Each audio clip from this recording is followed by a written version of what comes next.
இது எங்க குடும்பம். இப்ப நாங்க எல்லாரும் ஒவ்வொரு ஊர்ல இருக்கோம். நானும் என் அண்ணனும் மட்டும்தான் இந்த ஊர்ல இருக்கோம். என் அண்ணன் விநாயகம், என் அண்ணனுக்கு அடுத்தால என் அக்கா ராஜம்மா, நான் மீனாட்சி, இது என் தங்கச்சி ஆவடையம்மா, என் அம்மா பார்வதி. இவங்க எல்லாரையும் உங்களுக்கு அறிமுகப்படுத்திட்டேன். இனி இந்த கதையில எல்லாரும் எப்படியெல்லாம் வர்றாங்கன்னு நீங்களே பார்த்து தெரிஞ்சுக்கோங்க. 5 பொம்பளை பிள்ளைல வச்சா அரசனும் ஆண்டியாவான்னு சொல்லுவாங்க.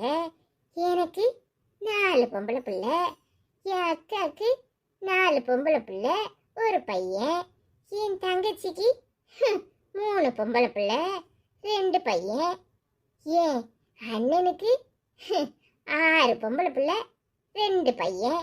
நாங்க எல்லாரும் இந்த பொம்பளை பிள்ளைங்களை கரையேற்றதுக்கு என்னெல்லாம் பாடுபடுறோன்னு நீங்களே பாருங்க.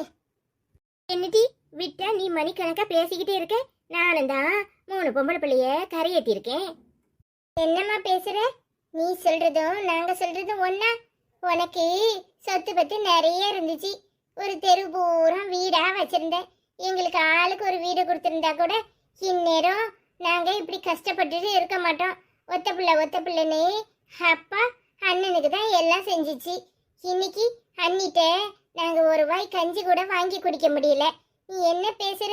எங்க பிள்ளைங்கள நாங்க எவ்வளவு கஷ்டப்பட்டு கல்யாணம் பண்ணி கொடுக்கறதுக்கு இருக்கோம். நீயும் நாங்களும் ஒண்ணாமா? அப்படி சொல்லிட்டி. எப்பவும் இந்த அம்மாக்கு ஆம்பளை பிள்ளை தான் வசதி, அப்பாவும் அண்ணனை தான் ஊட்டி ஊட்டி வளர்த்தாங்க. நாங்க இன்னைக்கு என்ன பாடுபடுறோம்? எல்லாத்துக்கும் காரணம் அப்பாவும் நீயும் தான். சரி சரி விடுக்கா, போனதெல்லாம் பேசிட்டு இருக்காத.